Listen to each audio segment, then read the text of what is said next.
সুধী মণ্ডলী, আমরা institute of applied anthropology আয়োজিত এই প্রায়োগিক নৃবিজ্ঞান আলোচনা 2-এ আপনাদের সাথে যুক্ত হয়েছি। আপনারা জানেন যে আজকে আমাদের অতিথি হয়ে এসেছেন আমাদের দেশের একজন প্রধান ভাষা বিজ্ঞানী অধ্যাপক মনসুর মুসা। তাকে নতুন করে পরিচয় করিয়ে দেওয়ার কোনো কারণ নেই, আপনারা উনি নিজের নামেই সকলের কাছে পরিচিত। তবুও যারা নতুন এই প্রজন্মের দর্শক, তাদের উদ্দেশ্যে দর্শক শ্রোতা তাদের উদ্দেশ্যে বলি, প্রফেসর মনসুর মুসা বর্তমানে গণবিশ্ববিদ্যালয়ের কলা এবং সামাজিক বিজ্ঞানের ডিন হিসাবে কর্মরত আছেন, কিন্তু তিনি তো তার সারাটা জীবন কাটিয়েছেন ঢাকা বিশ্ববিদ্যালয়ে। সেখানে যে আপনাদের আধুনিক ভাষা ইনস্টিটিউট, সেখানে উনি সারা জীবন অধ্যাপনা করেছেন, সেটার পরিচালক ছিলেন। তারপর উনি দুবার করে আমাদের একটা অন্য বাংলাদেশের প্রধান একটা প্রতিষ্ঠান যেটার নাম হচ্ছে বাংলা একাডেমি, সেইটার উনি দুইবারের মহাপরিচালক ছিলেন। আপনারা সেগুলি সকলেই জানেন। আমাদের দেশের একজন প্রধান ভাষা বিজ্ঞানী প্রফেসর মনসুর মুসা স্যার, আপনাকে আজকে আমাদের এই আলোচনায় আপনাকে শরীক করতে পেরে আমরা খুবই আনন্দিত। আপনাকে আমরা স্বাগত জানাই স্যার। আপনাদের সবাইকে শুভেচ্ছা জানাচ্ছি এবং এই করোনা ভাইরাসের দিনে আমাদের যে নতুন অভিজ্ঞতা হচ্ছে, এটাও একটা মানে অসাধারণ ব্যাপার। এর মধ্যে আমরা যে কথা বলতে পারছি, আমরা কিন্তু কথা বলতে পারছি। তো এই কথা বলা মানে হলো মানে ইংরেজিতে একটা শব্দ আছে স্পিকিং। স্পিকিং আপনারা জানেন, এস মানে হলো সিচুয়েশন, মানে পরিস্থিতি, তারপরে হলো পি মানে হলো পার্টিসিপেন্টস।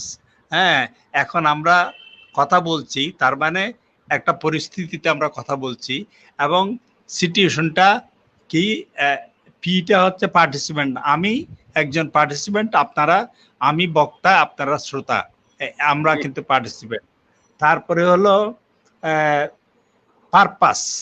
আমাদের পারপাসটা হচ্ছে ভাষা জিনিসটা কি, এটি নিয়ে আমরা কথা বলবো। ভাষা ব্যাপারটা কি এবং ভাষার সাথে মানুষের জীবনের কি সম্পর্ক আছে এ সম্পর্কে বলবো।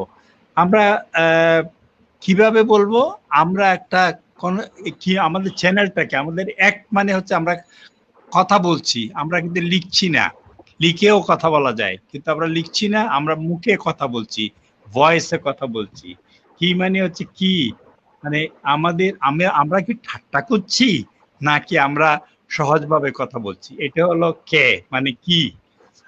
আমি যদি ঠাট্টা করে বলি তাহলে এক ধরনের কথা হবে, আর যদি সত্যি সত্যি কথা বলি তাহলে অন্য ধরনের হবে। আর হচ্ছে ইনস্ট্রুমেন্টালিটিস, মানে কথা, লেখা, তারপরে আবৃত্তি, চিৎকার, এগুলি হলো ইনস্ট্রুমেন্টালিটিস। আর এন মানে হলো নর্ম, এন মানে হলো এন মানে হলো ব্যাখ্যার ধরন। আমরা যখন ব্যাখ্যা করি, আমি যখন এখন ব্যাখ্যা করব, সেটার ধরনটা কিরকম, এটা কি আমি ওয়াজ করছি, নাকি আমি ক্লাস নিচ্ছি, নাকি আমি বন্ধুদের সাথে কথা বলছি, নাকি চক্রান্ত করছি, এটা হলো নর্ম। হ্যাঁ, স্পিকিং এর SPEAKING মানে হচ্ছে যা মানে আমি কবিতা বলছি, ধাঁধা বলছি, বক্তৃতা করছি, আসলে আমি এক ধরনের কথোপকথন করছি, তাই না? তাইলে এই স্পিকিংটা হলো এই মানে স্পিকিং এর মধ্যে একটা এস আছে, পি আছে, ই আছে, এ আছে, কে আছে, ই আছে, আই আছে, এন আছে, জি আছে।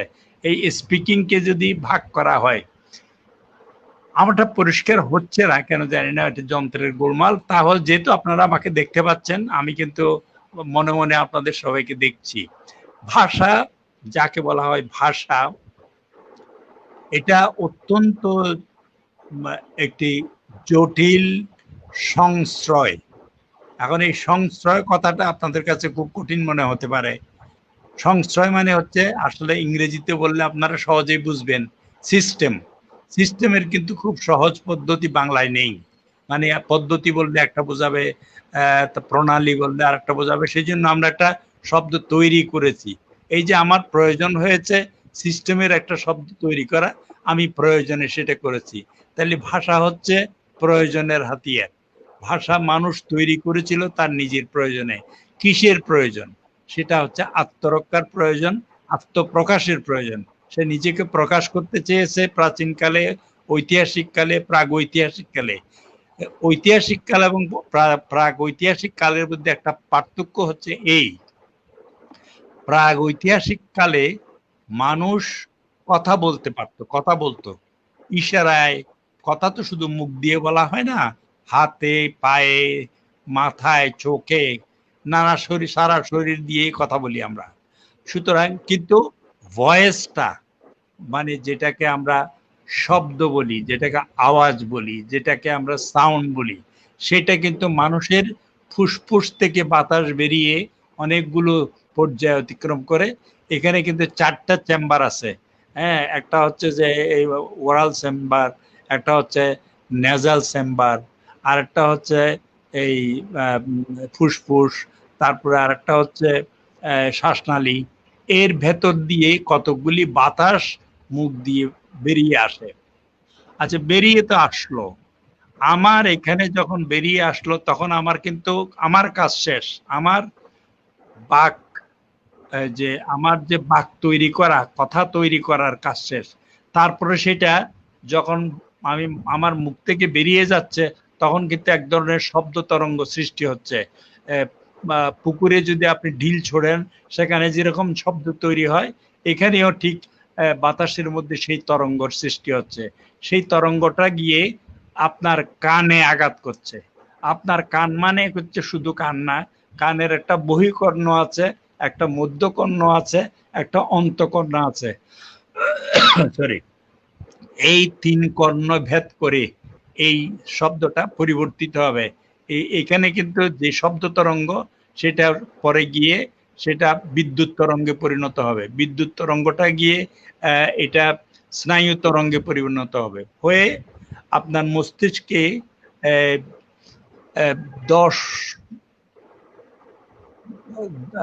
10 লক্ষ বা তার চেয়েও বেশি, মানে 10⁻100 মিলিয়ন নিউরন আছে। এই নিউরন গুলো তখন এই শব্দের আঘাতে, এই শব্দের প্রতিক্রিয়ায়, সেখানে কিন্তু আকাশে যেমন উল্কাপাত হয়, ঠিক মানুষের ব্রেনের মধ্যেও সেরকম উল্কাপাত হয়। এই ব্যাপারটা, এই কথাটা আমরা কিন্তু এই গত 20-30 বছরের মধ্যে জেনেছি, যে মানুষের ভাষা কিভাবে মস্তিষ্কে প্রবেশ করে, এবং এটা হচ্ছে প্রবেশের পথ।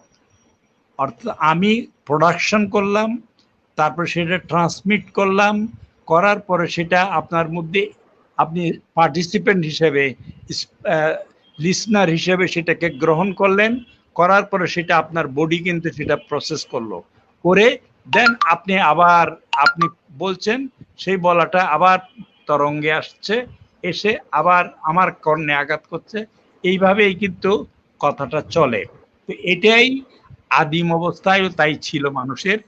আপনি যেটা বলছেন ভাষার উৎপত্তি অনুসন্ধানের জন্য এই ধরেন বহুদিন থেকে, একেবারে গ্রিক আমল থেকে মানুষ চেষ্টা করেছে ভাষা জানার জন্য। তো ভাষা জানতে গিয়ে তারা প্রথমে চেষ্টা করলো ইতিহাসের পথে যেতে। তো ইতিহাসের পথে যেতে যেতে দেখা গেল যে হ্যাঁ, 5000 বছর পর্যন্ত যাওয়া যায়। মানে হয়তো 5000 বছর আগে পর্যন্ত মানুষ যে কথা বলতো তার প্রমাণ আছে বিভিন্ন জায়গায়, মহেঞ্জোদারো, হরপ্পা, অনেক জায়গাতে আছে। কিন্তু আসলে মানুষ তো 50,000 বছর ধরে এই পৃথিবীতে বাস করছে, তাইলে সেই আর আর আর আর 45,000 বছরের কি হিসাব? তো তখন দেখা গেল যে এটা হলো প্রাগ ঐতিহাসিক। যখন থেকে মানুষ লিখতে শিখলো, ছবি আঁকতে শিখলো, যখন তারা নানা রকমের মূর্তি তৈরি করতে শিখলো, তখনই কিন্তু বিশেষ করে এই যে লিপি তৈরি করলো, এই লিপির থেকেই তখন আরেকটা জিনিস হলো। লিপি জিনিসটা কি?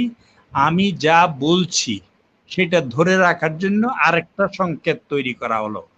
কিন্তু আমাদের এই সমাজে, বাংলাদেশের সমাজ হলো এক ধরনের, এটাকে বলা হয় ওরাল সোসাইটি। আমরা বলি এটা হচ্ছে ওরাল সোসাইটি। দেখা যাচ্ছে আমাকে?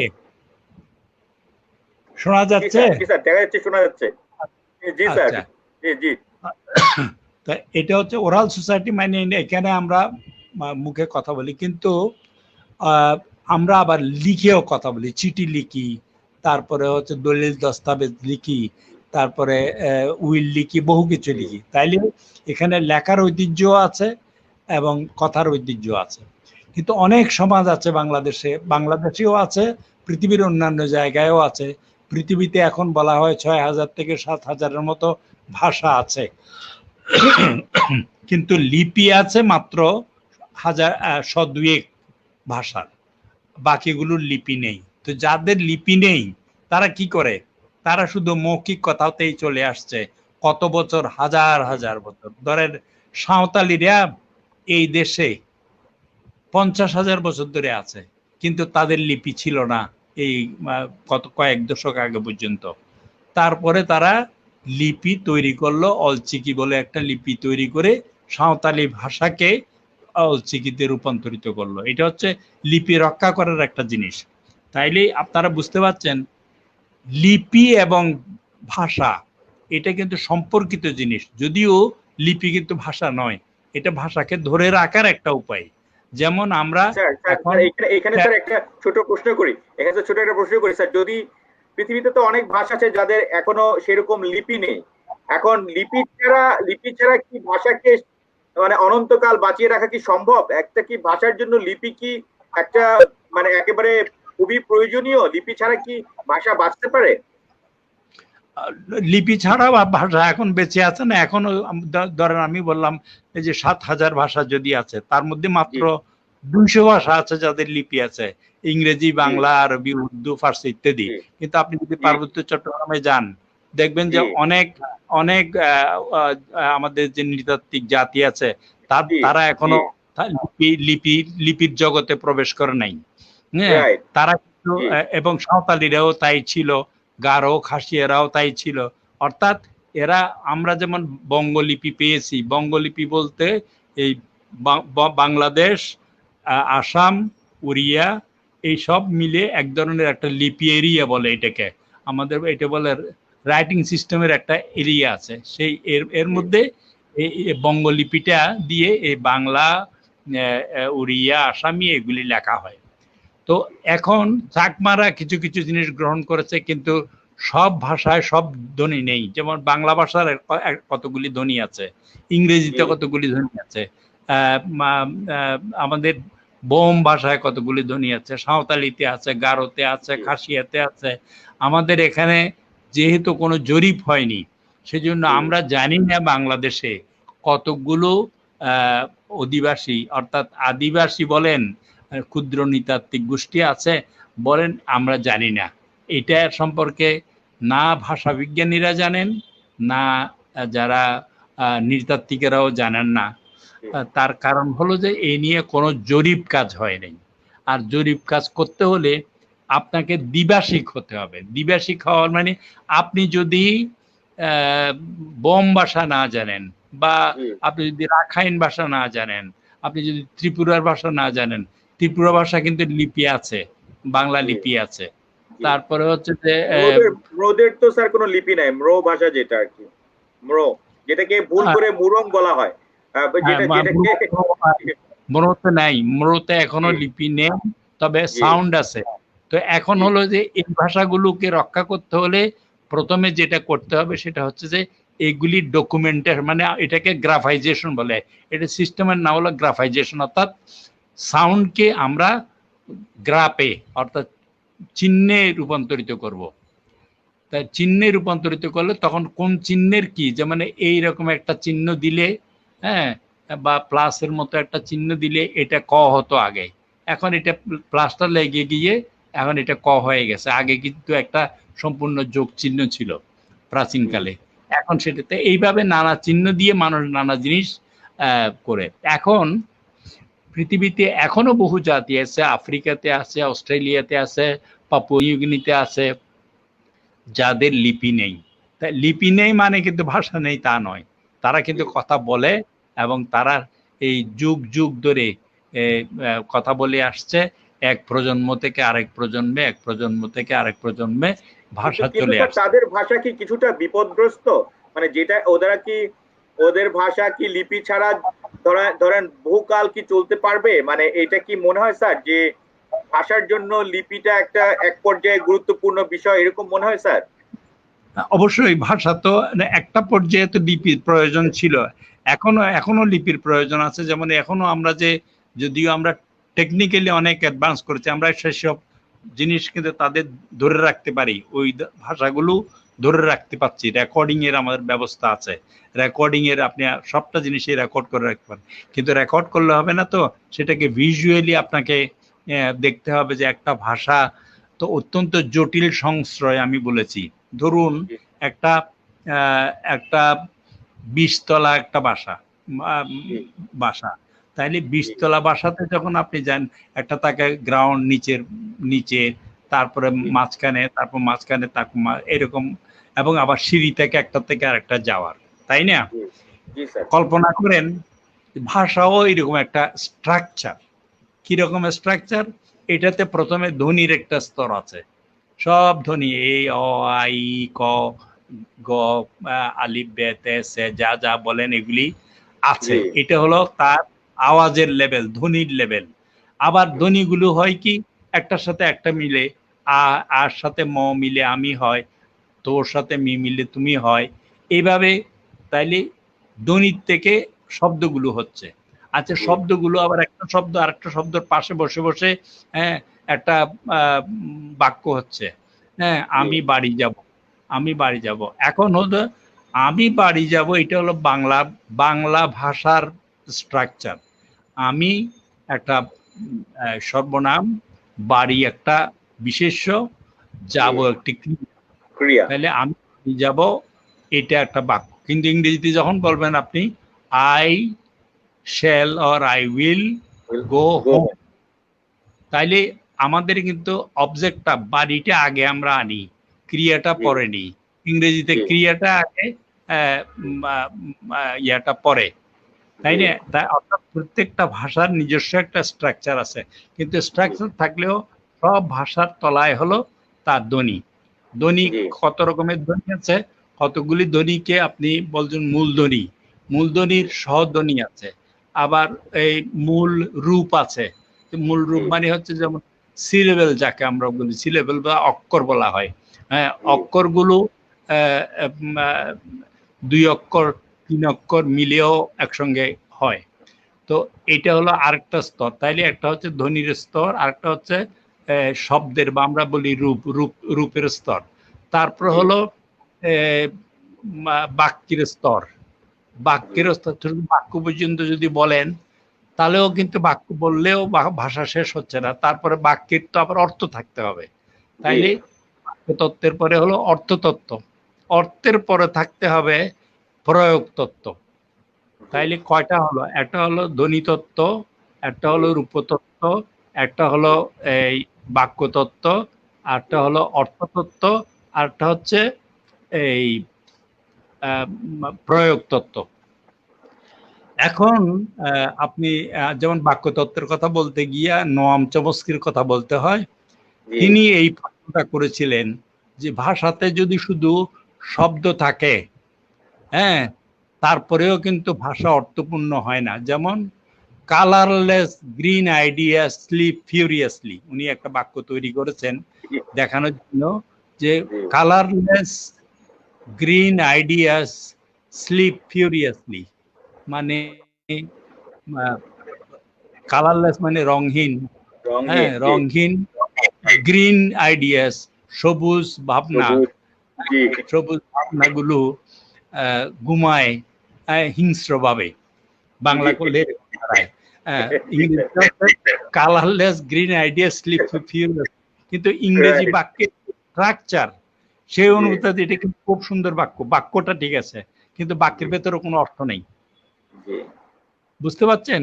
বাক্যের মধ্যে কোনো অর্থ নেই, তাইলে তো বাক্য হলো না। অর্থাৎ অর্থ তাইলে খুঁজতে হবে, অর্থ কোথায় থাকে এইটা খুঁজতে গিয়ে গত 30-40 বছরে বহু, মানে গত 30 না, প্রায় 200 বছর থেকে আরম্ভ হয়েছে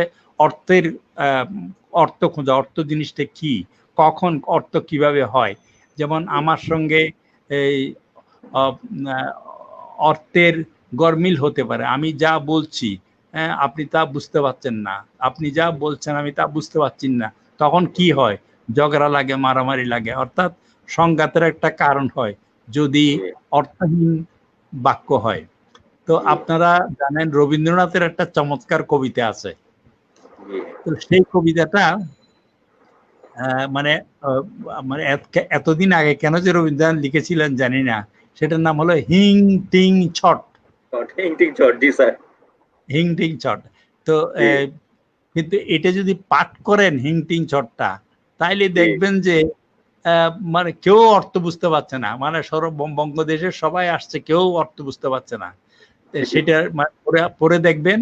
তারপরে শেষে বাংলাদেশের এক মানে অতি অতি দরিদ্র লোক এসে বুঝিয়ে দিল এটা। তারপরে সবাই বলল যে হ্যাঁ বুঝেছি বুঝেছি, এটার মানে কি? এটার মানে জি। হইল হিং টিং ছট। হ্যাঁ, সবাই বলছে আমরা বুঝে গেছি বুঝে গেছি, কিন্তু কে কি বুঝেছে, হ্যাঁ, সেটা। তো এই আসলে আমরা আহ, উম, বাঙালিদের সম্পর্কে তো অনেকগুলো ইয়ে আছে, মানে আহ, মানে কথা আছে, বলছে তারা হুজুগে যায়। হ্যাঁ, সবাই জি, বুঝলাম আর না বুঝলাম সবার সঙ্গে জি, জিন্দাবাদ দিলাম, এরকম একটা ব্যাপার আছে। তো জি। এগুলি এগুলি হচ্ছে আহ, এগুলি হচ্ছে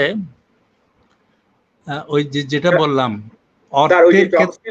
স্যার চমস্কির প্রসঙ্গ যেহেতু আসলো, আপনি আমাদের এই যে সাধারণ দর্শক শ্রোতাদের জন্য যে ইউনিভার্সাল গ্রামারের কথা উনি বললেন স্যার, সেই হ্যাঁ, বিষয়টা স্যার আপনি একটু সহজ করে বলবেন কিনা sir? What is that universal grammar?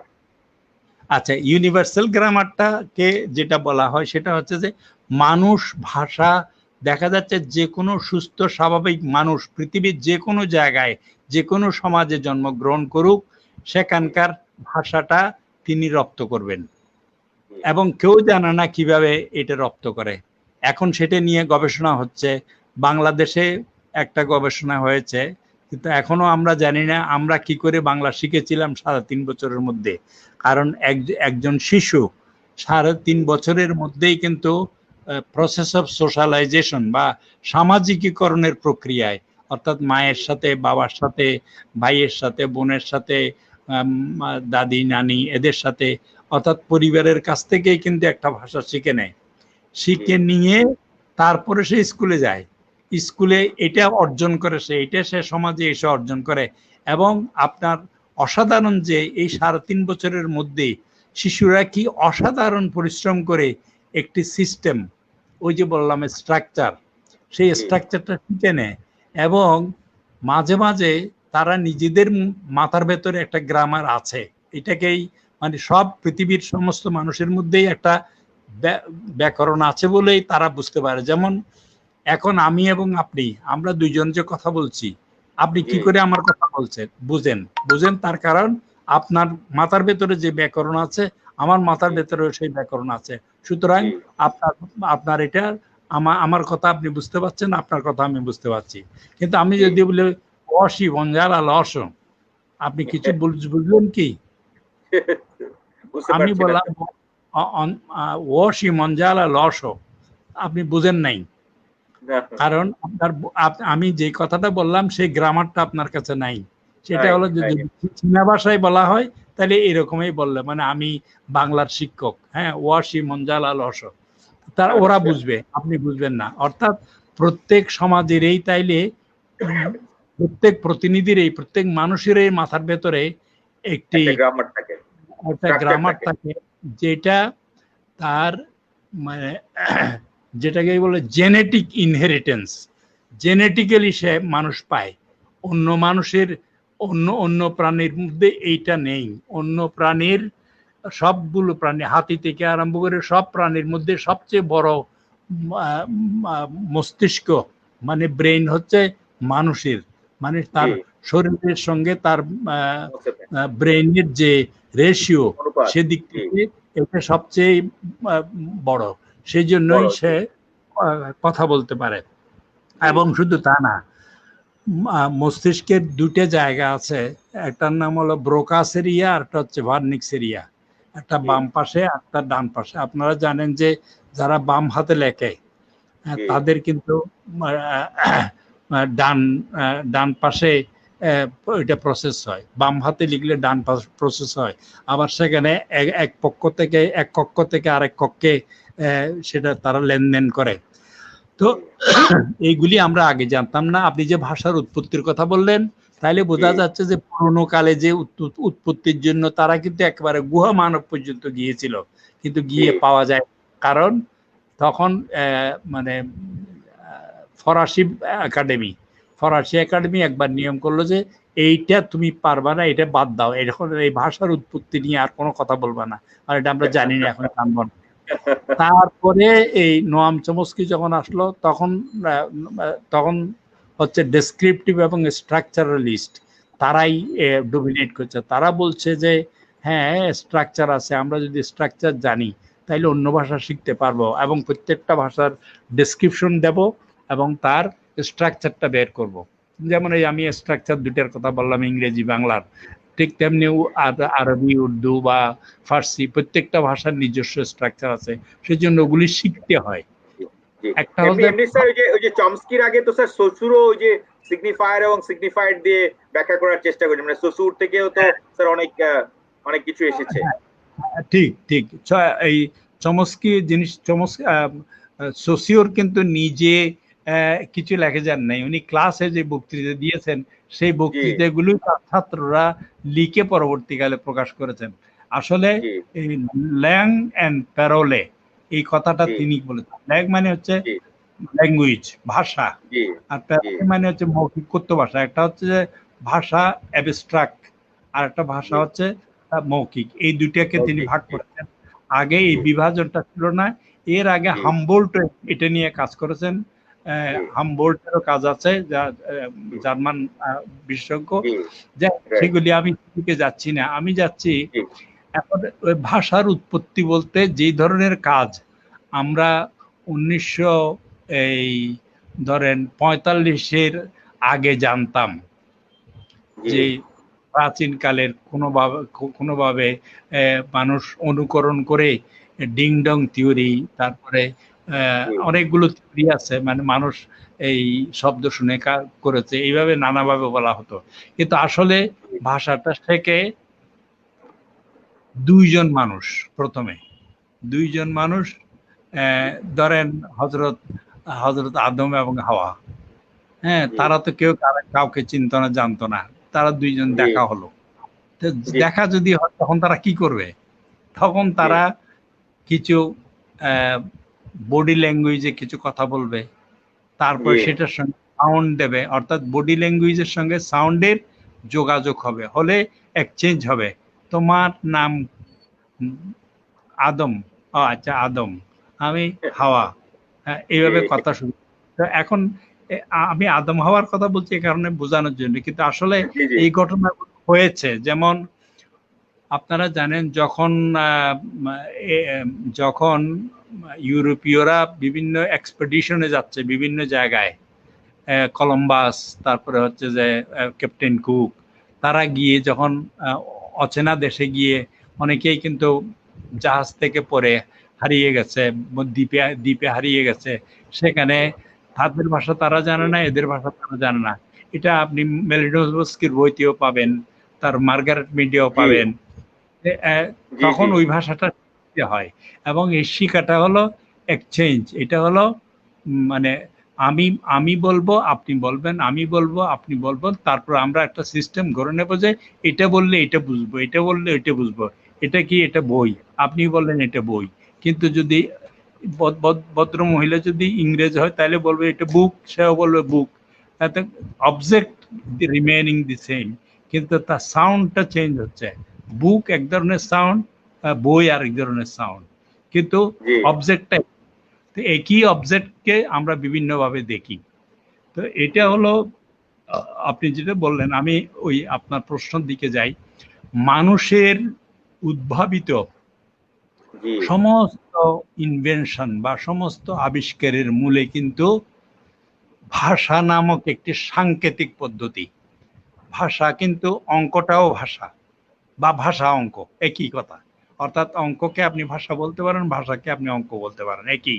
মানে অর্থাৎ যদি ভাষা না থাকে তাহলে অঙ্ক থাকে না। 1 2 3 4 5 6 7 এগুলি যে বলেন, এগুলি তো ভাষা দিয়ে বলেন। 1 2 3 4 5 6 এটা যে বলেন তাও বলেন, মিলিয়ন বিলিয়ন বা লক্ষ কোটি যাই বলেন, এগুলি কিন্তু সব ভাষা দিয়ে সম্পন্ন হয়। অর্থাৎ জ্ঞানের জন্য, জ্ঞান অর্জনের জন্য সবচেয়ে বড় প্রয়োজন, মানে আমি বলবো না যে একমাত্র প্রয়োজন, সবচেয়ে বড় প্রয়োজন হচ্ছে যে একটা ভাষা। সেটা মানে শিক্ষক শিক্ষার্থী বা বা দুইজন যাকে বলা হয় ইন্টারলোকিউটার, অর্থাৎ যারা পরস্পরের সঙ্গে পার্টিসিপেট করছে পরিস্থিতিতে, তাদের এটা জানতে হবে। তো এটা গেলে একটা ভাষার দুটো চরিত্রের কথা বলেই আমি আপনাদের প্রশ্ন জিজ্ঞাসা করব। একটা হচ্ছে যে ভাষা চেঞ্জ হয় ওভার টাইম। হ্যাঁ, মানে সময়ে ভাষা পরিবর্তিত হয়। যেমন আজকে থেকে যেমন হাজার দেড়েক আগে আলিয়ে কালিয়ে বাঁট রুন্দেলা তা দেখে কান্ন বিমন বইলা কান্নি কহিগ করিব নিবাস যৌমন গোর সুহাস।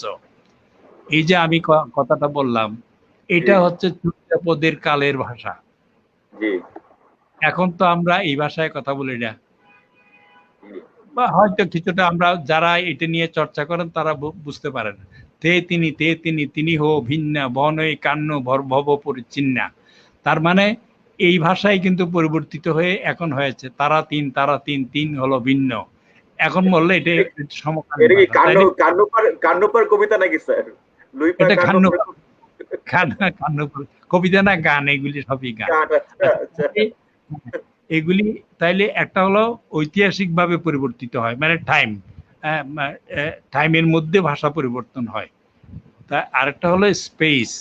হ্যাঁ, এখানে এক রকমের ভাষা, সিলেটে আরেক রকমের ভাষা, মানে কিছুটা পার্থক্য আর কি। বেসিক অনেকগুলো জিনিস ঠিক থাকে। চট্টগ্রামে, নোয়াখালীতে মানে ভাষা পরিবর্তন হয়। তাহলে স্পেসের মধ্যেও চেঞ্জ হয়। এটা তো হলো দুই রকমের চেঞ্জ। একটা হলো যে স্পেশাল চেঞ্জ, আর একটা হচ্ছে টেম্পোরাল চেঞ্জ। একটা হচ্ছে সময়ের কালের বিবর্তনে পরিবর্তন, আর একটা হচ্ছে স্থানের বিবর্তনে পরিবর্তন। ওই যে যাকে আমরা প্রথমে বলেছিলাম সিচুয়েশন, কোন জায়গায় কথা বলছি, কার সাথে কথা বলছি। আপনি যখন আপনার আপনার স্ত্রীর সাথে কথা বলেন, তখন হয়তো তুমি বলেন, বা আমি জানি না তুই বলেন কি তুমি বলেন।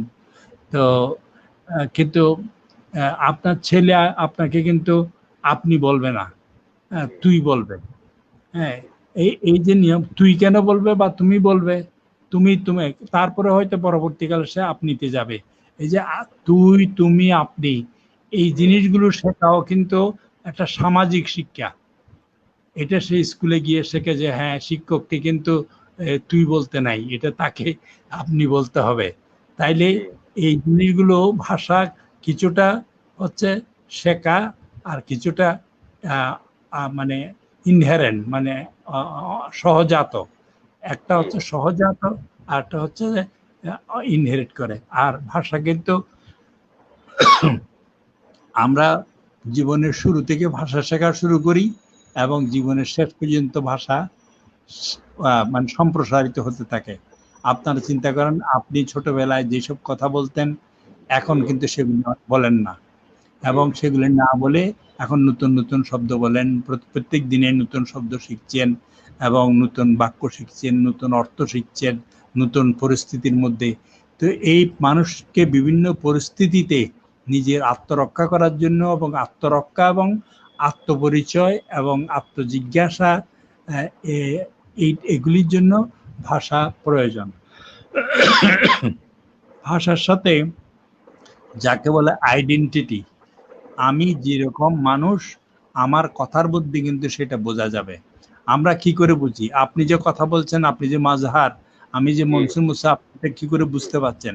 তার মানে আমার সাউন্ড গুলো আপনার মস্তিষ্কে গিয়ে সেখানে এমন একটা ম্যাপিং হয়েছে, এমন একটা জায়গা রেখেছে যে আমার কথাগুলো ওইখান থেকে বলে দিচ্ছে যে এটা মনসুর মুসা বলছে, আমাকে বলে দিচ্ছে এটা মাজহার বলছে। তাইলে বোঝা যাচ্ছে যে এই সাউন্ডের মধ্যেই কিন্তু আপনার নিজের পরিচয়টা আছে, যেটা আমি বুঝতে পারি। আবার যখন একদম নতুন মানুষ যখন কথা বলছে, তখন তো বুঝতে পারছি না, বলি কে আপনি, এখন আপনার নামটা বলুন, ও আচ্ছা আপনি অমুক, এইভাবে স্মরণ করতে হয়। তাইলে ভাষার জন্মটা আসলে মানুষের মস্তিষ্কে, মানে মোদ্দা কথায় ভাষার জন্ম হচ্ছে ভাষার জন্ম গলায় নয়, ভাষার জন্ম গলায় নয়, মস্তিষ্কে। হ্যাঁ, মস্তিষ্কে। আচ্ছা, কিন্তু মস্তিষ্কে আবার এক ভাষা যে শেখে, তো তার একটা ডিকশনারি ওখানে আছে। যে দুই ভাষা শেখে তার ওখানে দুইটা ডিকশনারি আছে। তাইলে মাথার ভেতরে আপনি দেখেন যে আপনি তিন ভাষা যদি জানেন তাহলে তিনটা ডিকশনারি আছে। আপনি সিলেটি ভাষাও বলতে পারেন, আবার আপনি কাপাসিয়ার ভাষাও বলতে পারেন, ঢাকার ভাষাও বলতে পারেন, ইংরেজিও বলতে পারেন, আরবিও বলতে পারেন। তাইলে এগুলির জন্য আলাদা আলাদা ক্ষোভ বা জায়গা আছে যেখানে এগুলি রক্ষিত হয়। আবার এক জায়গা থেকে আরেক জায়গায় যাওয়ার, সুইচ করার ব্যবস্থাও আছে। আমি যেহেতু আপনাদের সাথে কথা বলছি, আমি অনেক ইংরেজি শব্দ বলছি, কারণ আমি জানি যে আপনারা ইংরেজি বুঝবেন। যদি মনে করি যে বুঝবেন না, তখন আমি সংশোধন করে দিচ্ছি। এই জন্য দেখবেন যে যিনি বক্তৃতা দেন তিনি সব সময় খেয়াল রাখেন যে তার শ্রোতারা তাকে বুঝতে পারছেন কিনা। যিনি যত বেশি বোঝাতে পারবেন তিনি তত বেশি নির্বাচিত হবেন, ভোট পাবেন। হ্যাঁ, এখন আপনি যদি আজকে ইয়েও দেখেন, টেলিভিশনেও দেখেন যে আমেরিকান মানে ভাইস প্রেসিডেন্টের দুজনের বিতর্ক, কে মানুষের মনোযোগ বেশি আকর্ষণ করছে। তার মানে ল্যাঙ্গুয়েজ আর্ট বা ভাষা এমন একটি জিনিস, ভাষা দিয়ে যখন আপনি গান করেন তখন আপনার ভালো লাগে। ওই একই কিন্তু ফুসফুস থেকে তাড়িত বাতাসটি ষড়যন্ত্রের মাঝখান দিয়ে, জিহ্বার দিয়ে, নাক দিয়ে, কান দিয়ে এটা বেরিয়ে যাচ্ছে, এটাই কিন্তু গান। গান আপনার ভালো লাগছে কারণ গানের মধ্যে শব্দগুলো এমনভাবে প্রতীত থাকে যেখানে মানুষের যে নিউরাল স্নায়ু তরঙ্গ তার সাথে সেটা মিশে যায়, তাকে সেটাকে উজ্জীবিত করে, সেটাকে প্রশমিত করে, শান্ত করে। তো এই জন্য গান আমাদের ভালো লাগে, আবৃত্তি আমাদের ভালো লাগে। আবার যখন কেউ গালাগালি করে তখন কিন্তু আমরা খেপে যাই, আমরাও খেপে যাই। অর্থাৎ উত্তেজিত হওয়ার জন্য কিন্তু ভাষা স্টিমুলাস হিসেবে কাজ করে। স্টিমুলাস এবং করলে তার রেসপন্সটা, আপনি যদি তাকে শালা বলেন, সে আপনাকে শালার পুত বলবে বা আরো খারাপ কিছু বলবে। এগুলিও কিন্তু মানে ভাষা তো এক ধরনের অস্ত্র। যখন মানুষ সত্যি সত্যি যুদ্ধ করতে যায়, যুদ্ধের আগে কিন্তু প্রস্তুতিটা হয় মৌখিক যুদ্ধ। এই আপনারা যারা ইয়া করে, যারা মানে কুস্তিগির যারা আছে আর কি, হ্যাঁ, কুস্তি যারা করে তাদের দেখা যায় প্রথমে একজন আরেকজনকে উত্তেজিত করার জন্য গালি দেবে। হ্যাঁ, গালি দেওয়ার পর তারপরে একজন আরেকজনকে মারতে শুরু করবে। তাইলে এবং সমস্ত যুদ্ধের মধ্যেও তাই, যুদ্ধের মধ্যেও প্রথমে হয়তো আমাদের রাজনৈতিক দলগুলিও তো তাই করে স্যার, আমাদের রাজনৈতিক দলগুলিও তো তাই করে। আমাদের রাজনৈতিক দলগুলো তাই করে, তবে আমাদের রাজনৈতিক দলগুলোর যে এক্সচেঞ্জ বা মানে বিনিময়টা, অর্থাৎ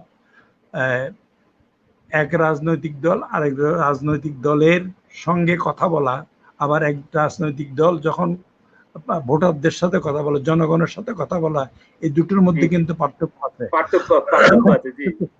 পার্থক্য আছে। আর একটা হচ্ছে প্রতিপক্ষের সঙ্গে কথা বলা, আর একটা হচ্ছে যে তাকে কাছে টানার জন্য কথা বলা, অর্থাৎ ক্লায়েন্টের সাথে কথা বলা, ক্লায়েন্টের সাথে। হ্যাঁ, হ্যাঁ। তো এই জন্য এর উপর একটা বই আমাদের প্রখ্যাত শিক্ষক মোহাম্মদ আব্দুল হাই একটা বই লিখেছিলেন, সেটার নাম হচ্ছে তোষামোদ ও রাজনীতির ভাষা। তোষামোদ ও রাজনীতি, যখন তোষামোদ করা হয়, আপনি দেখবেন যে আমাদের এখানে বড় প্রচলিত একটি জিনিস হচ্ছে এই মানে অন্যের তোষামোদ করা। তোষামোদ করা মানে যা নয় বা যা হয় তাকে আরো একটু বেশি করে বলা। একটি তৈল বলে একটা কথা আছে, আপনি জানেন জি জি জি বলে একটা প্রবন্ধ লিখেছে। তো অর্থাৎ এইগুলিও কিন্তু মানুষের সার্ভাইভালের স্ট্র্যাটেজি, যে তোষামত করছে কেন করছে, নিশ্চয়ই তার কোনো উদ্দেশ্য আছে। হ্যাঁ, সে কিছু জি পেতে চায় বা কিছু করতে চায়, অথবা তার কোনো অপরাধ চাপা দিতে চায়। তার মানে জি ভাষার মধ্যেই কিন্তু মানুষটা লুকিয়ে আছে। একজন যার জন্য এখনো এই ডিটেকশন যখন হয়, অপরাধীদের যখন ডিটেকশন করা হয়, তখন কিন্তু জি তাদের ভাষা পরীক্ষা করা হয়। সেই ভাষা সে সত্যিকার বলছে নাকি তাকে জোর করে বলাচ্ছে, সে মিথ্যা বলছে জি কিনা। মিথ্যা বললে তাকে কিন্তু আহ, এটাও ডিটেক্ট করা যায়, লাই ডিটেক্টিংয়ের ব্যবস্থা আছে। তো এগুলি কিন্তু মানুষের আহ, মানে সমাজ জীবনে ব্যাপক রকমের পুলিশের ভাষা। আবার পুলিশের ভাষা যেন, পুলিশ যেন না বুঝতে পারে পকেটমারের ভাষা।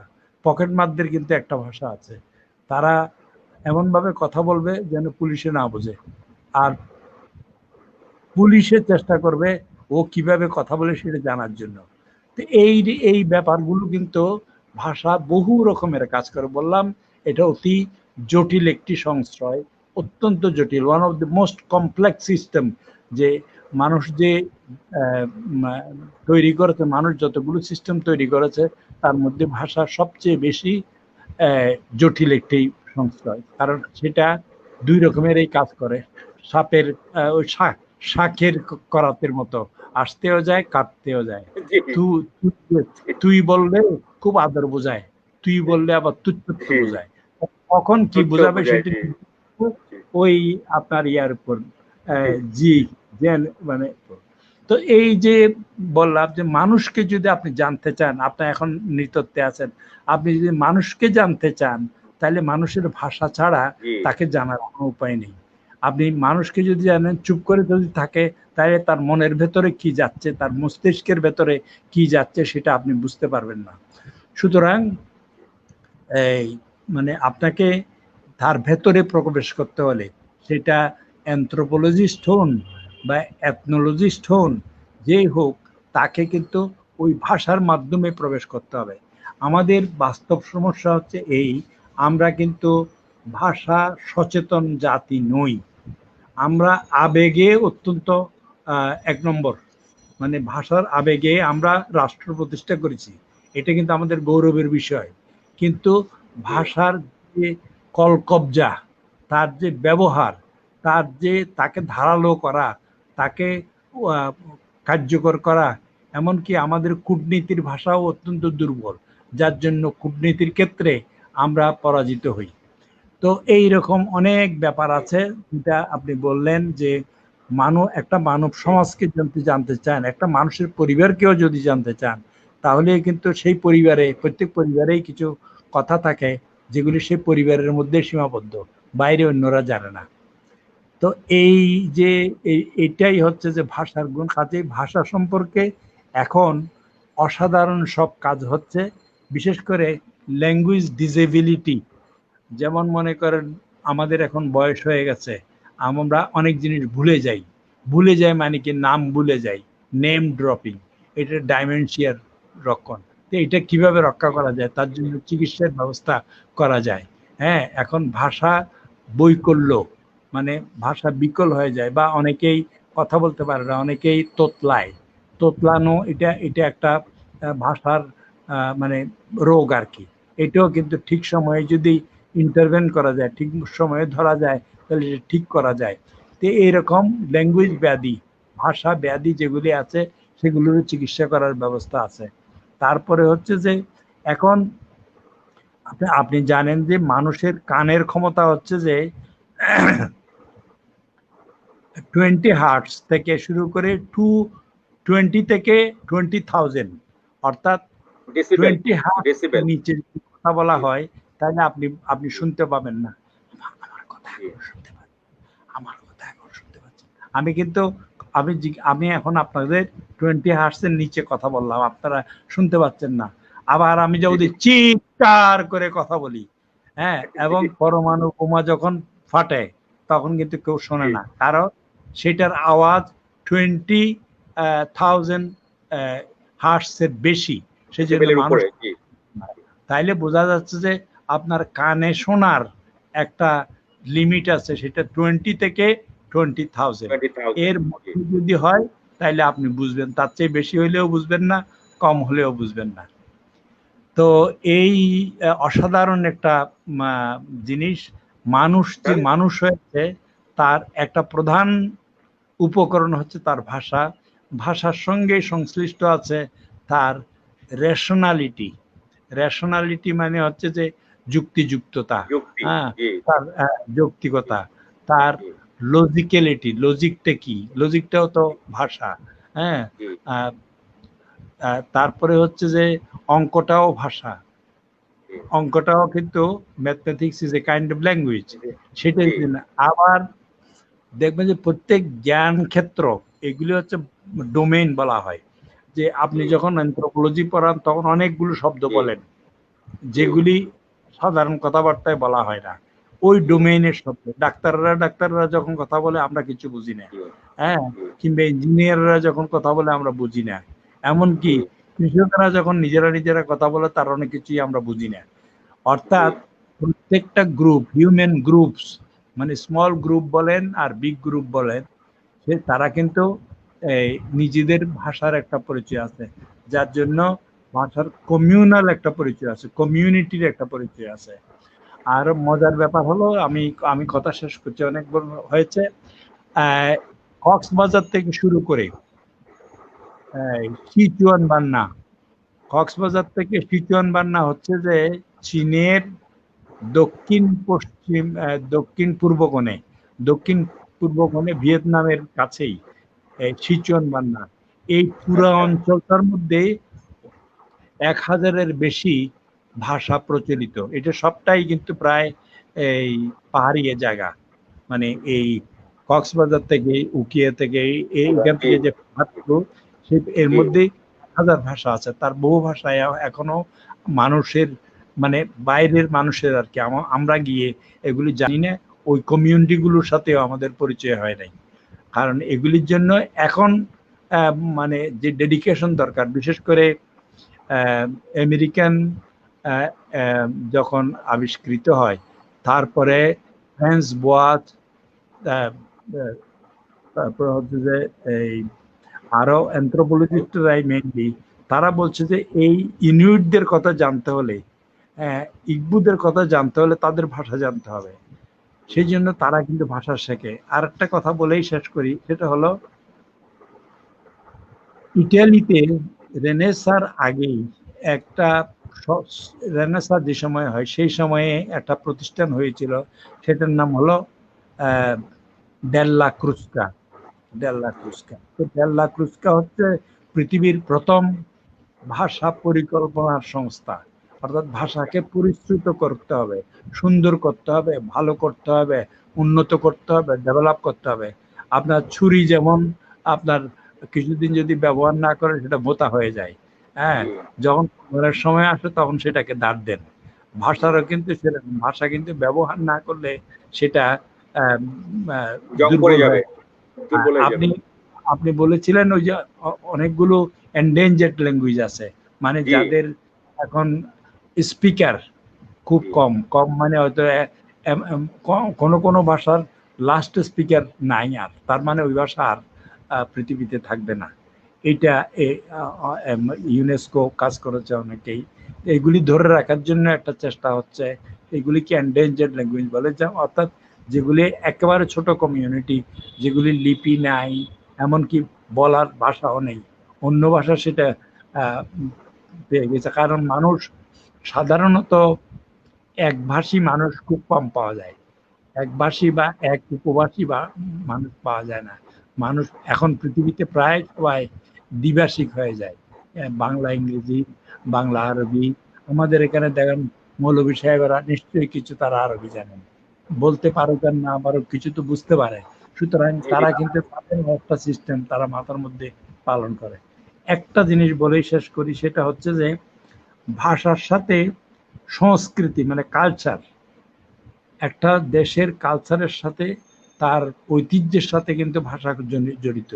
বাংলা ভাষায় অনেক জিনিস আছে যেগুলি পৃথিবীতে নাই, পৃথিবীতে নাই কিন্তু বাংলা ভাষায় আছে। জি বলেন তো এরকম একটা কি জিনিস আছে? পৃথিবীতে নাই, বাংলা ভাষায় আছে। ঘোড়ার ডিম।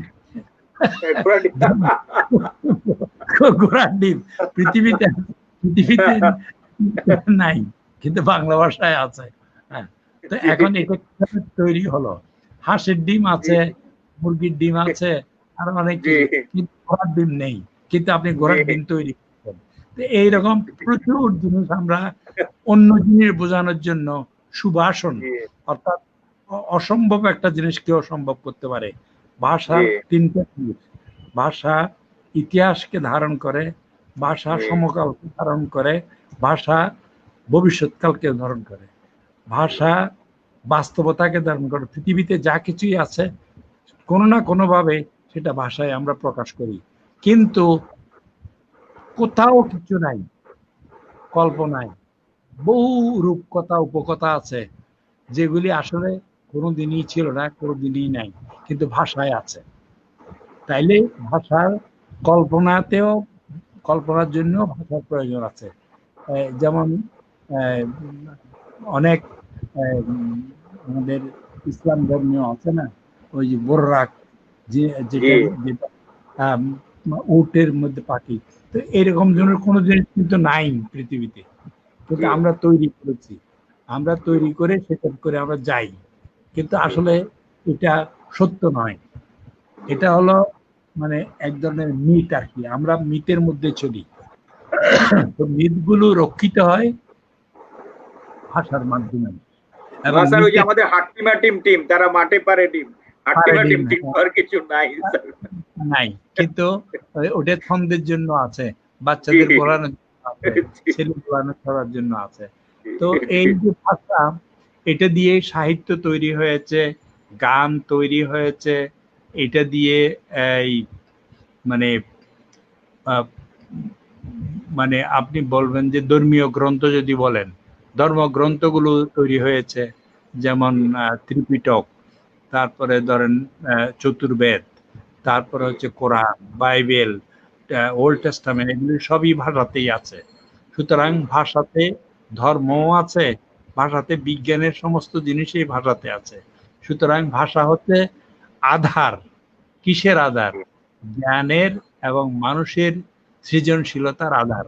এবং সে কারণেই ভাষা এতটা গুরুত্বপূর্ণ। এবং ভাষার যে মানে একটা হচ্ছে যে মানুষের ভাষা, মানুষের ভাষা কিন্তু মানুষের সম্পদ, মানুষ হিসেবে মানুষের সম্পদ। আপনি যদি মৌরিদের দেশে যান, তাহলে মৌরিদের ভাষা শিখে তাদের সাথে আপনি থাকতে পারেন, কিন্তু মৌরিরা যদি এখানে আসে তাহলে সে বাংলা ভাষা শিখতে হবে, তাই নাহলে সে এখানে সার্ভাইভ করতে পারবে না।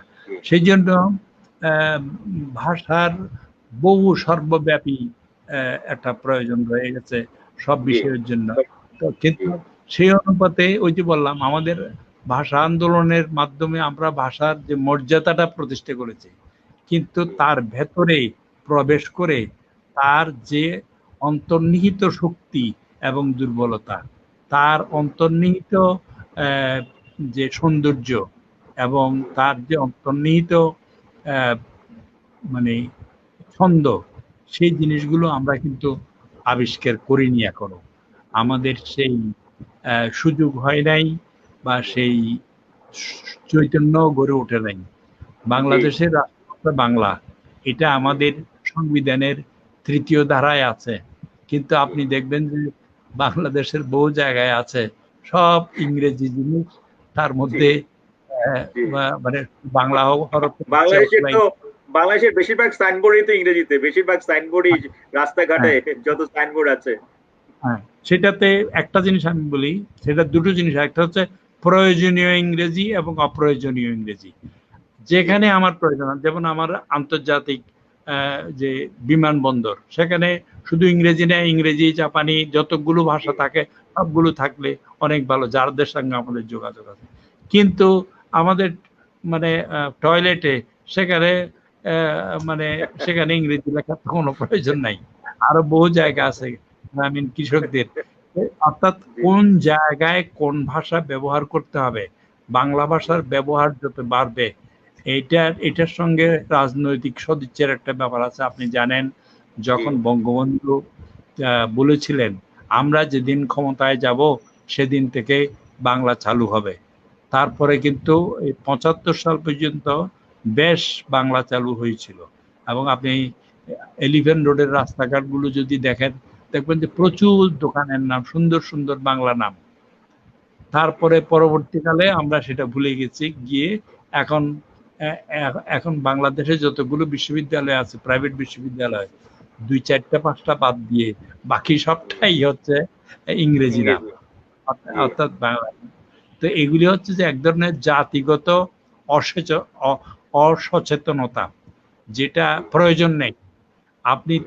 আপনি পড়াবেন বিশ্ববিদ্যালয়ে, এবং সেই বিশ্ববিদ্যালয়ে যত পৃথিবীর যত জ্ঞান আছে সেটা আপনি সেখানে শেখাবেন, ভাষাও শেখাবেন। তা আপনারা জানেন যে লন্ডন বিশ্ববিদ্যালয়ে পৃথিবীর প্রায় যত জায়গায় তারা রাজত্ব করেছে সব জায়গার ভাষায় পড়ানো হয়, এমনকি একজন ছাত্র থাকলেও তারা একটি বিভাগ রাখে। আমরা আমাদের বাংলাদেশে বার্মিজ ভাষা শেখার কোনো উপায় নেই, কারণ এখানে কোনো জায়গায়, কোনো ইনস্টিটিউটে, কোনো বিশ্ববিদ্যালয়ে কোথাও বার্মিজ ভাষা পড়ানো হয় না। অথচ বার্মিজটা কিন্তু আমাদের প্রতিবেশীর ভাষা। তাদের সাথে আমাদের যোগাযোগ যদি ভালো না হয় তাহলে বর্ডারে মারামারি হবে। আবার ঠিক তেমনি ভারতীয় অনেকগুলো ভাষা আছে, হিন্দি যেমন, হিন্দি ভাষাও এখন কিছু কিছু পড়ানো হচ্ছে কিছুদিন থেকে, কিন্তু আগে হিন্দিও ছিল না। এগুলি আমরা চেষ্টা করেছি এগুলি শেখানোর জন্য। এখন পৃথিবীর 200 ভাষার মধ্যে আমাদের দেশে মোটামুটি ধরেন, আমাদের ইনস্টিটিউটের কথা যদি ধরেন, সবগুলো ইনস্টিটিউটে মিলে হয়তো 15-20টার বেশি ভাষা আমরা বলি না, মানে শেখাই না, শিখিও না, শেখাই না। তো এইগুলির জন্য একটা ভাষা এই প্রসঙ্গে স্যার ছোট্ট একটা প্রশ্ন স্যার করে ফেলি, সেটা হচ্ছে যে আমাদের দেশে তো মাত্র 2-3টা বিশ্ববিদ্যালয়ে এই যে আধুনিক ভাষা ইনস্টিটিউট রয়েছে। আপনার স্যার মনে হয় আমাদের তো প্রায় 100-র উপরে বিশ্ববিদ্যালয় এখন, ওখানেও তো একটা আধুনিক ভাষা ইনস্টিটিউট সব বিশ্ববিদ্যালয়ে তো একটা থাকা প্রয়োজন স্যার। সেই জন্যই আমাদের যে শিক্ষায় যে দুর্বলতা, আমাদের শিক্ষার দুর্বলতা, আমি কোরিয়াতে গিয়েছি, কোরিয়াতে কিন্তু একেবারে হাইয়েস্ট ডিগ্রি পর্যন্ত কোরিয়ান ভাষায়, তবে সবাইকে ইংরেজিতে ওরা পড়ে, কোরিয়ান ভাষায় লেখে।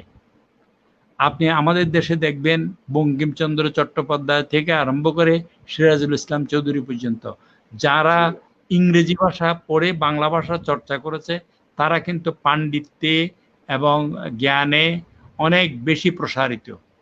এবং এটা কিন্তু লক্ষ্য রাখবেন, যত বেশি ভাষা আপনি জানবেন, শহীদুল্লাহ সাহেব অনেকগুলো ভাষা জানতেন, সেই জন্য তিনি অনেক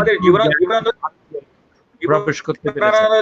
জীবনানন্দ দাশও তো ইংরেজির অধ্যাপক ছিলেন না, আমি বলছি যে ইংরেজির তো ভাষা হিসেবে ইংরেজি শেখার তো কোনো বিকল্প নেই। তার কারণ হচ্ছে যে ইংরেজেরা যে সম্পদ ইংরেজি ভাষায় জোগাড় করে নিয়ে আসছে, আমরা তো সেটা যদি আবার আমরা আনতে যাই, আমাদের অনেক বেশি অর্থ ব্যয় করতে হবে, শক্তি ব্যয় করতে, পরিকল্পনা। আমাদের তো এখনো কিছুই নেই, আমাদের একটা অনুবাদ সংস্থা পর্যন্ত নাই এখনো। ওই বাংলা একাডেমি কিছু অনুবাদ করে বা অন্য কোনো ব্যক্তিগত পর্যায়ে করে, কিন্তু এগুলি তো প্রাতিষ্ঠানিকভাবে করা প্রয়োজন। এই জন্য বিশ্ববিদ্যালয়গুলোর দায়িত্ব হচ্ছে সবচেয়ে বেশি। এবং সবচেয়ে দুর্ভাগ্যজনক যেটা, সেটা হচ্ছে যে অনেকগুলো বিষয়ে তারা বাংলা কোনো বই পড়ায়ও না, তারা বাংলা বোঝেই না, এবং বিষয়টা বোঝে কিনা সেটাও সন্দেহ আছে। কারণ বাংলায় যদি না বোঝে তো বিষয় কি করে ছাত্র বোঝায়, কি করে ছাত্রদের বোঝায়, কি করে? ছাত্ররা তো ইংরেজি জানে না।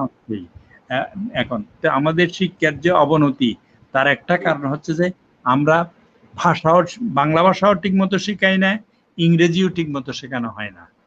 অথচ ইংরেজি আমরা কিন্তু 16 বছর ইংরেজি পড়াই, কিন্তু যেহেতু পড়ানোর যে পদ্ধতি, সেই পদ্ধতিটা বৈজ্ঞানিক না, সেই জন্য আমরা দেখেছি যে একজন মানুষকে যদি আমরা, একজন বিদেশিকে যদি আমরা 6 মাস চেষ্টা করি, তাইলে বাংলা ভাষায় মোটামুটি কাজকর্ম করার মতো সে যোগ্যতা অর্জন করতে পারে। সক্ষমতা লাভ করে। সেক্ষেত্রে আমরা 16 বছর ইংরেজি শেখাই, তারপরেও আমরা ইংরেজি জানি না, বাংলাও জানি না। সেটা হচ্ছে যে আমাদের ভাষা শিক্ষার যে গুরুত্ব, সেটা রাষ্ট্রীয়ভাবে কোনো জায়গাতেই স্বীকৃত হয় না। আমাদের শিক্ষা মন্ত্রণালয়েরও কোনো ভাষা সম্পর্কিত কোনো বাজেট আলাদা নেই ভাষা উন্নয়নের জন্য। ভাষা তো উন্নয়ন করতে হবে। আপনার একটা এখনো পর্যন্ত ন্যাশনাল ডিকশনারি, একটা ন্যাশনাল এনসাইক্লোপিডিয়া এশিয়াটিক সোসাইটি করেছে, কিন্তু সেটা একজন বা 5 জন 10 জন মানুষের চেষ্টায় কিছুটা করেছে, ইজ্জত রক্ষা হয়েছে, কিন্তু সেটাকে তো আরো উন্নত করা উচিত। অনেক জিনিস এখন আপনি পাবেন না ওটাতে। হ্যাঁ, বাংলা পিডিএতে অনেক জিনিস দিতে পারে নাই, যেহেতু অল্প সময়। এই প্রসঙ্গে স্যার বলি যে আমাদের যে স্যার একটা মাতৃভাষা ইনস্টিটিউট করা হয়েছে। হ্যাঁ স্যার, নেটওয়ার্কের জন্য একটু সমস্যা হচ্ছে। এখন কি স্যার শুনতে পাচ্ছেন? এই যে আমাদের যে স্যার একটা মাতৃভাষা ইনস্টিটিউট করেছে, এটার ভবিষ্যৎ স্যার আপনি কিরকম দেখেন স্যার? না, এটাকে যদি অর্থপূর্ণ আমরা করতে পারতাম, এটা তো মাতৃভাষা ইনস্টিটিউট না, আন্তর্জাতিক মাতৃভাষা। তো আন্তর্জাতিক মাতৃভাষা, তো আন্তর্জাতিক মাতৃভাষা হলে তো কোনো জিনিস নাই। সবগুলো মাতৃভাষা জাতীয়। হ্যাঁ, ইংরেজ জাতির ভাষা ইংরেজি, বাঙালি জাতির ভাষা বাংলা, আরবি জাতির ভাষা আরবি। তো আন্তর্জাতিক মাতৃভাষা বলে তো কোনো মাতৃভাষা বলে তো কিছু নাই। হ্যাঁ, আর সেটা তো বলে কিছু নেই। জি, তবে সেটা আমি ঠাট্টা করে বলছি। অনেক ধন্যবাদ স্যার। আপনি টানা 1 ঘন্টা 3 মিনিট ধরে কথা বলছেন স্যার। আপনাকে স্যার আমরা মানে কি বলা যায়, একটা কঠিন শ্রমের মধ্যে দিয়ে নিয়ে যাচ্ছি স্যার। কিন্তু আমাদের এত ভালো লাগছে যে আমাদের দর্শকরা ওই যে কয়েকটা মন্তব্য স্যার আপনাকে দেখাই স্যার। ওরা বলছে যে স্যারের আলোচনাটা খুব চমৎকার লাগছে।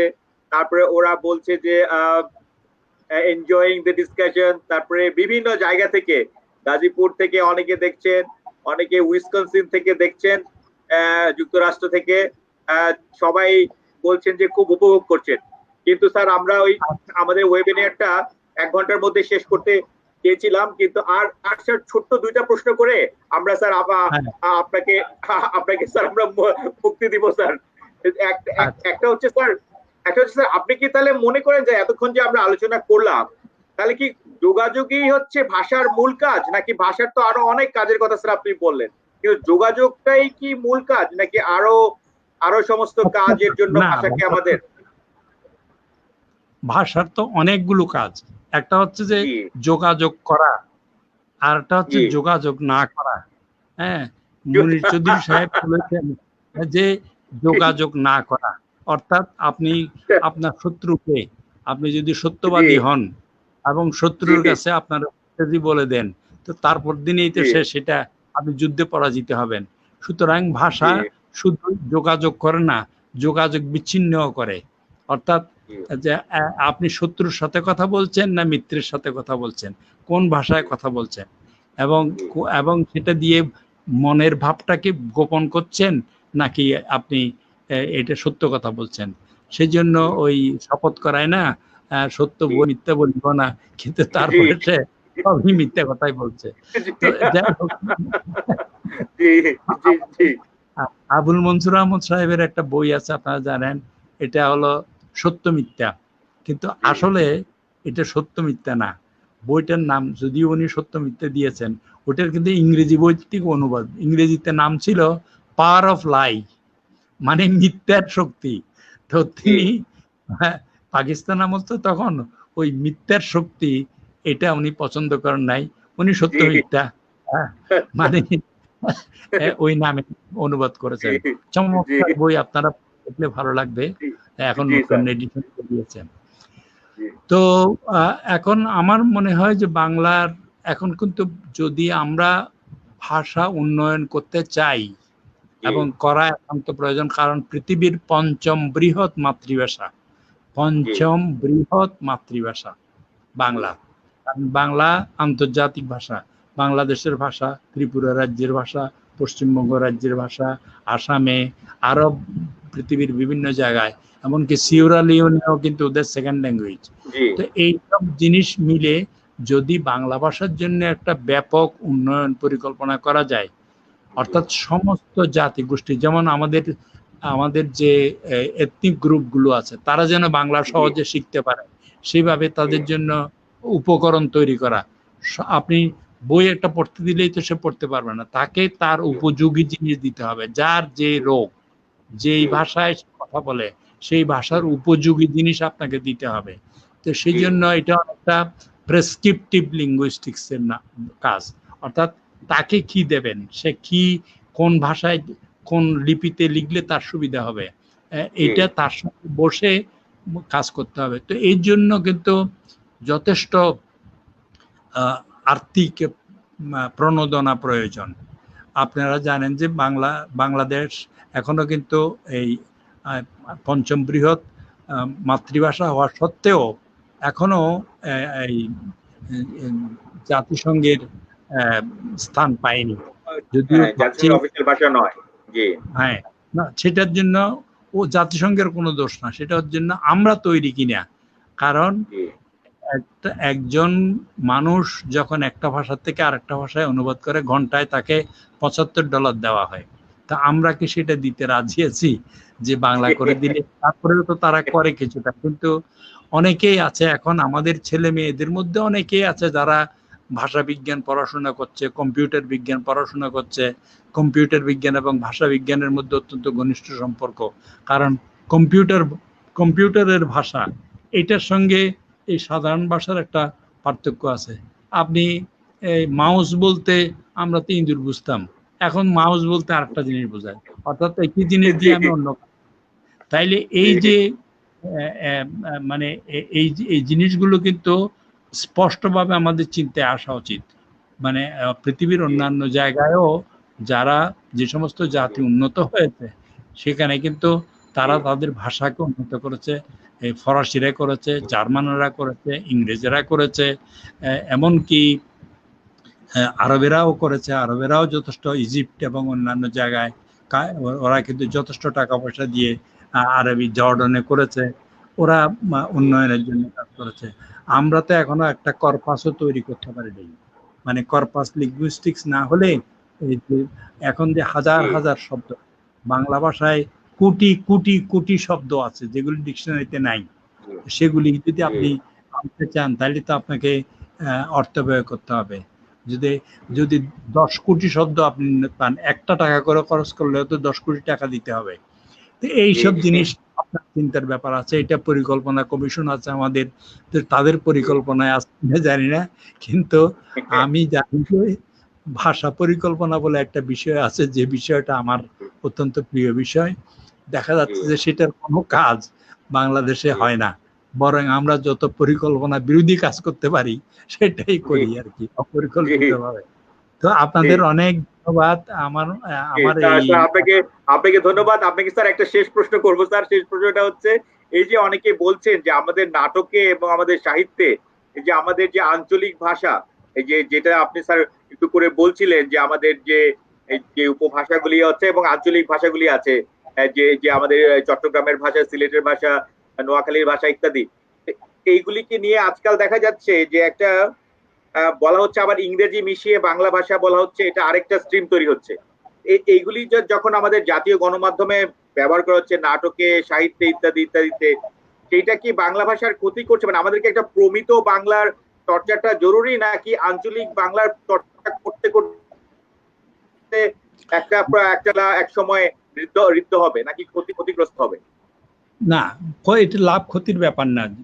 ব্যাপার হচ্ছে যে অনেক শব্দ আছে যেগুলি আন্তর্জাতিক শব্দ, ইংরেজি শব্দ না। সেগুলি যদি আপনি নিয়ে নেন তাহলে আপনাকে শ্রম আপনার কমে গেল। যেই শব্দটা যেমন আর 5টা 10টা শব্দ ভাষায় ব্যবহৃত হয়, তো তাইলে আপনি সেটা নিয়ে নিলে আপনার ক্ষতি নেই।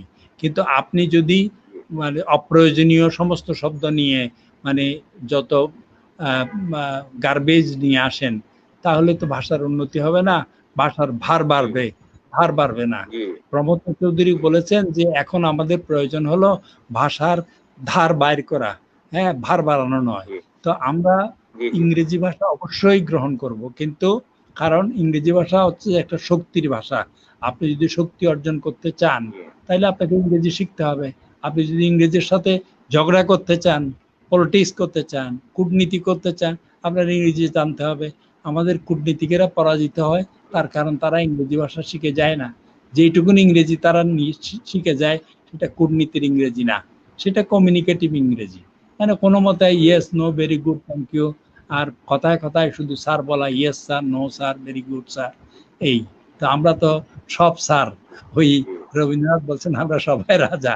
ইংল্যান্ডে তো সবাই স্যার না। আপনি স্যার কাকে বলবেন আর কাকে বলবেন না তার স্পষ্ট নিয়ম আছে। আপনি স্যার বলতে পারবেন না। যারা স্যার উপাধি পায় বাংলাদেশে একজনই আছেন, স্যার আবেদ ছিলেন, তিনি স্যার, আর বাকিগুলো তো নচ্চার। অথচ আমরা সবার সঙ্গেই স্যার বলি। তো ঠিক আছে, এই বলে আমি শেষ করছি। আপনাদের ধৈর্যের জন্য। স্যার আর আঞ্চলিক ভাষাটা কি করে স্যার? আঞ্চলিক ভাষা যদি আমরা আনি সেটা কি ক্ষতি করে স্যার? আঞ্চলিক ভাষাটার ব্যাপারটা বলবেন স্যার। আঞ্চলিক ভাষাটা সম্প্রসারিত হচ্ছে। আঞ্চলিক ভাষাটা তো মূল ভাষাকে আরো শক্তিশালী করে। যেমন মূল ভাষায় ধরেন একটা বিশেষ প্রকাশভঙ্গি নেই, সেটা আঞ্চলিক ভাষায় আছে। সেখান থেকে আপনি যদি নিয়ে আসেন, এটাকে স্ট্যান্ডার্ডাইজ করেন, তাহলে কিন্তু আপনার ভাষা আরো শক্তিশালী হলো।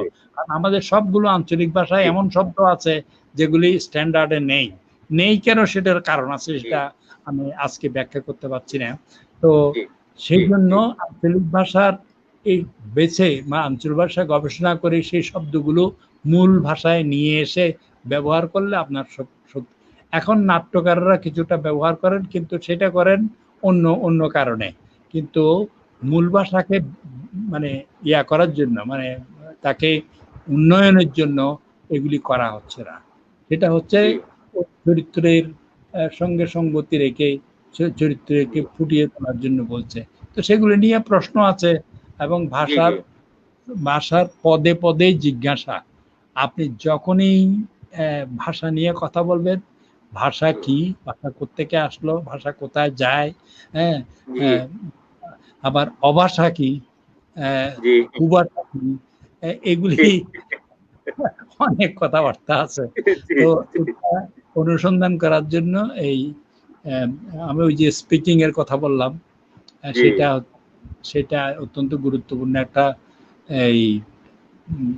যেটাকে বলে এথনোগ্রাফিক আর কি, মানে প্রসেস আর কি, ওটা বোঝার জন্য, ভাষা বোঝার জন্য।